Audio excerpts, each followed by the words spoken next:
আপনাদের জন্য বলি, আপনারা পরে ঝামেলা করেন না। ইনি হচ্ছেন গাইবান্ধা 2 সদর, তাই তো ভাই? জি, সদর। গাইবান্ধা 2 সদর আসনের সর্বশেষ এমপি, মেম্বার অফ পার্লামেন্ট।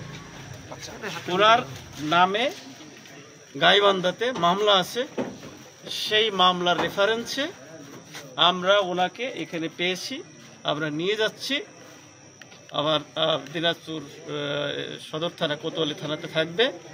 পরবর্তীতে এসে গাইবান্ধা থেকে পুলিশ সদস্যরা আসবে, এসে ওনাকে নিয়ে যাবে, নিয়ে গাইবান্ধা কোর্টে ওনাকে হাজির করবে।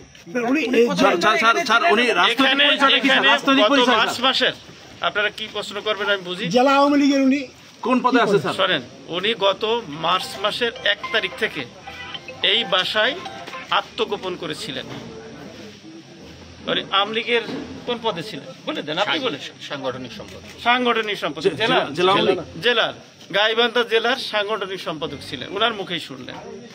ঠিক আছে, উনি নির্বাচিত সাবেক উপজেলা চেয়ারম্যান এবং সর্বশেষ যে 2024 সালের 7ই জানুয়ারি যে সংসদ ইলেকশন হয়েছিল, সেই ইলেকশনের তিনি নির্বাচিত মেম্বার অফ পার্লামেন্ট।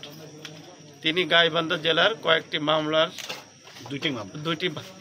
দুইটি মামলায় উনি এজাহারভুক্ত, তালিকাভুক্ত আসামি। আমাদের এখানে আত্মগোপনে ছিলেন, আমরা সংবাদ পেয়ে আমরা ওনাকে নিয়ে যাচ্ছি এবং গাইবান্ধা পুলিশকে আমরা হস্তান্তর করে দিই। মালিক ওনার আপন ভগ্নিপতি। আমরা যতদূর জানি যে রাষ্ট্রপতি উনার কোনো আত্মীয় হয়। জি, রাষ্ট্রপতি না, বাংলাদেশের যিনি প্রথম স্পিকার শাহ আব্দুল হামিদ, উনি আমার আপন দাদা, ওনার দাদা। আর ওনার চাচাও একজন এমপি ছিলেন গাইবান্ধা 4 আসনে। আমার চাচা, আমার 3 পুরুষের আমরা পার্লামেন্ট সদস্য। আপনি কি স্বতন্ত্র থেকে স্বতন্ত্র থেকে এমপি ছিলাম? আমি স্বতন্ত্র থেকে এমপি ছিলাম, আমি স্বতন্ত্র থেকে উপজেলা চেয়ারম্যানও ছিলাম। আমি এবারই সর্বশেষ এমপি হয়েছি, উপজেলা চেয়ারম্যান। আমি এমপি নির্বাচন। এবার দেখি আমাদেরকে ওয়ালটন আবারও মিলিনিয়ার অফারে ওয়ালটন ফ্রিজ কিনে আপনিও হয়ে যেতে পারেন মিলিয়নিয়ার। মিলিনিয়ার ছড়াছড়ি দেশ জুড়ে, এটা শুধু ওয়ালটনই পারে।